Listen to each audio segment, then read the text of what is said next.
ingon pa sa akong leader sa una sa canvassing, ubundakan ka sa Ginoo og duha ka 10 wheelers nga panalangin. Makasalukak ka. Labaw pa niya mga kigsunan. Mao na nga unsa ka binindon ang adlaw ipapulay nga gipasanto dinhi na akong leksyon. Mo ba diha? The Sabbath reminds us that God is our creator and redeemer. Subot pa subot mga kigsunan, nagpailanga si ang Dios mao'y nagbuhat sa tibuok kalibutan ug mao siya ang muluwas sa iyang mga katawan. Amen mga kigsunan.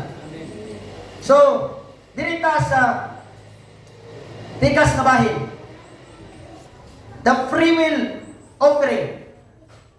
So, duha ka klase mga kigsunan ang ilahang nga pamaagi sa ilang nga offering ngadto.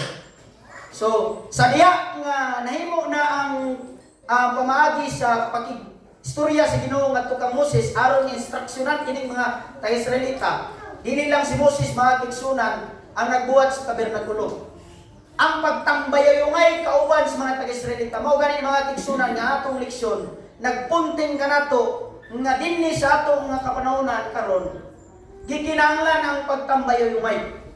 Ang tambayayungay mga kigsunan sa kuana na diamond term tambayayong pag tinabangay mga kigsunan. Di mo makita gyud ang ilang nga presensya nga sa diha unsay tuman ni Moses mamoy tumanon sa mga katilingban. Nakita sa Dios nga grabe ang ilang pagtinabangay. Ngani ning hatag ang Ginoo og konsiderasyon kanina. Sakto iko na kana. Ngani ang ilang gibuhat mga kigsunan sa ato lang isamari. Nag-offer sila alang sa mga butang nga naa sulod sa tabernakulo nga gikan sa paghawas nila sa Egypto nadalag na nila mga kaigsunan. Ang purpose kay mga kigsunan kung imong masayko sa higayon nga sila naa pa sa Egypto mga kigsunan. Mabati nimo nga sila naglisod yun. Kay imo man silang ulipon sa mga Egypto. Pero which is converted mga kigsunan nga usa dito kapamaagi sa preparation. Kaya naman ang preparation kaniadto na hanso sila dito sa pagbuhat. Kay unay mo una-unaon kanang mga building sa mga Egyptian, kanang mga pyramid, ang mga taga-Egypto ang mga Israelita ang nagbuhat ana. Gihimo silang ulipon mga kigsunan. Mao na nga dako kayo ang preparation diyan ng panahon na. Mao na nga in the times sa pagbuhat nila sa tabernakulo, di na kayo bugat kanila mga kigsunan. Pagbuhat pa lang diha sa pagkulit sa mga bulawan ng isagol, nimo tanawon diha mga kigsunan. Tagpila ka tons na bulawan ang ilang gibutang o ayaw ba bronze diha ano mo ganit tanawon diha 3.75 nya pila man ka tons mga kigsunan radi ka bukat on ang bronze pod 2.5 pila ka na ka mga ginbugaton mga kigsunan. But the essence of tambayayong mga kigsunan diha nila nabati nga adunay Dios na kikuban kanila sa pagbuhat sa tabernakulo aron nga may magamit sa pagkigsanrurot ngadto sa Ginoo. Lisod kayo ang sitwasyon ngani gitagahan sila pabor sa Ginoo tungod kay ilang pagtabang sa buluhaton nagkalain-lain mga kigsunan. Nagkasa-hay mga nagkadaiya nga mga espiritu adunay assignment ang uban mao'y magbuhat sa garment, ang uban magbuhat sa unsa panigiskutan dire may tungod sa mga butang nga naa sa tabernakulo. Kuna the golden ark mga kigsunan gibuhatan diha sa mga Israelita the tabernacle. Ang kadakuon kalapdon mga kigsunan mao gyud ni ang ilahang mga pamaagi. Dagan pa dinhi the lampstand bisan gani ang apron kanang suluton sa gitugahan sa balaang sanktuaryo giplastar gyud mga kigsunan. Mao na adunay taas na panahon nga kini nabuhat mga kigsunan.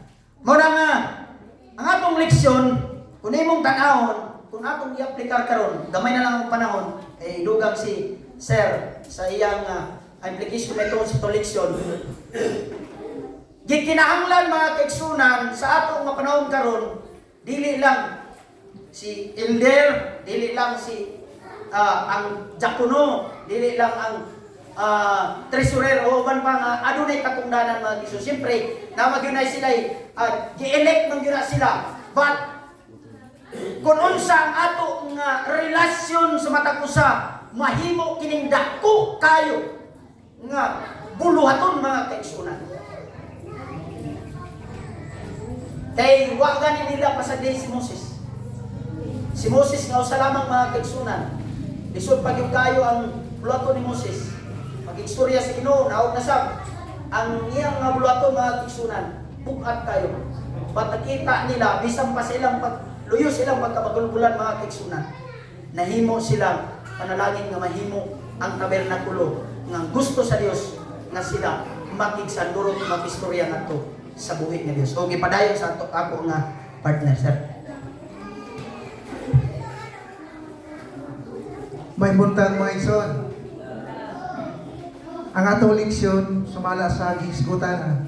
Usang ini siya ka tan-aw na to nga panagsulundan nato. Unang-una mga igsoon, dili man gyud unta gusto ang Ginoo nga kana kita magbuhat og tabernakulo. Dili gyud wa gina sa iyang perception. Pero siya ang nag-initiative. Kung sa kuan pa, sama bitaw ni Adan sa una nakasala, dili si Adan ang hinduol. Kundi ang Diyos yun ang hinduol ng Adan. Kung ang gusto sa Diyos, kanus aman nining tunga nga ang tabernakulo ipon. Sa diha nga nabundak ni Moses ang 10 Commandments. Wala na'y paglaong ang mga katawhan kay gani nagikaay sila og ulo. Kay nalayo lang og 40 days. Nawala na sila.